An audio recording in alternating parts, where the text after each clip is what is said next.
Welcome back, everybody, to the Rap Sheet Hood Book.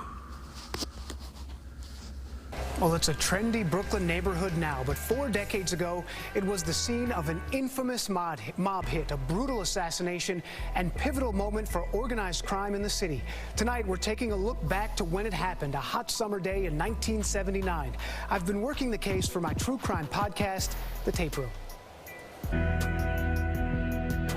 It was one of the major gangland executions of recent decades, and yet most of the people around here didn't know who the big man was. How can you know your neighborhood if you don't know its secrets? So it ended here in the backyard of a Brooklyn restaurant. Carmine Galante was the victim of a few men with guns. Bushwick, Brooklyn, July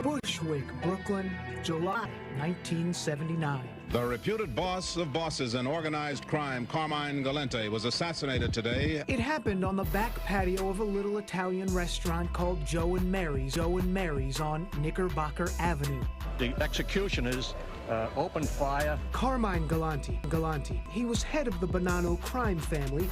Known as the Cigar, he was widely feared for his cruelty. It is believed that the hit ultimately on Galante was a joint operation between a faction of the Bonanno family and the Gambinos. A brutal killing, the assassins entering the cafe, shooting the 69-year-old Galante and 2 of his men as they ate lunch. Tomato salad and wine still on the table after the hail of bullets, one through Galante's eye.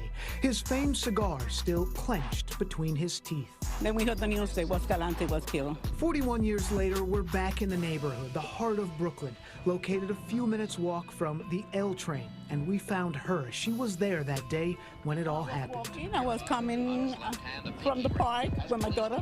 She was only about 3 or 4 years old, and I heard like come boom, come boom, come boom, boom, and I crossed the street. The same street we're standing on now, where those crowds gathered that sweltering July afternoon.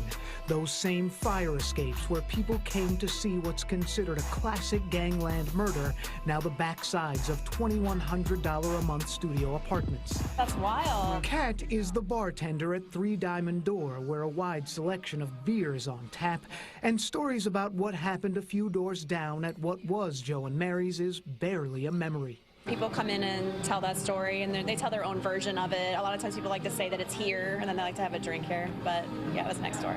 You could see your window in one of those shots. Yeah, I'm in the front there, where I think another lady was looking out. Wes Davis lives in the building. The old cafe, now just storage. The street more likely to have a boutique pet store these days than tales about mob wars. It's a crazy time in New York. The neighborhood here, once heavily Italian-American, had already been changing.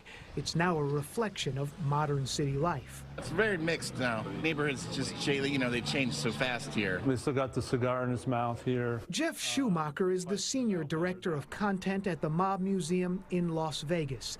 He says at the time, Galante's murder was likely the result of his own ambitions. He really saw himself as becoming the boss of bosses, and he was not a well-liked individual. Not only did the commission not want Galante to become head of the Bonanno crime family, they certainly did not want him to become the boss of bosses.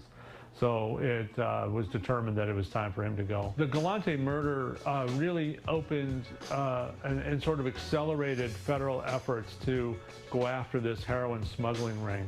And ultimately, a couple of years later, you had a mass of arrests of mafia individuals who were involved in the heroin ring. A story from long ago in a city where just about every neighborhood has secrets. I feel like it's just never ending. There must be so many layers that we don't know or think about, and it's funny how that happened right next door and no one knows it.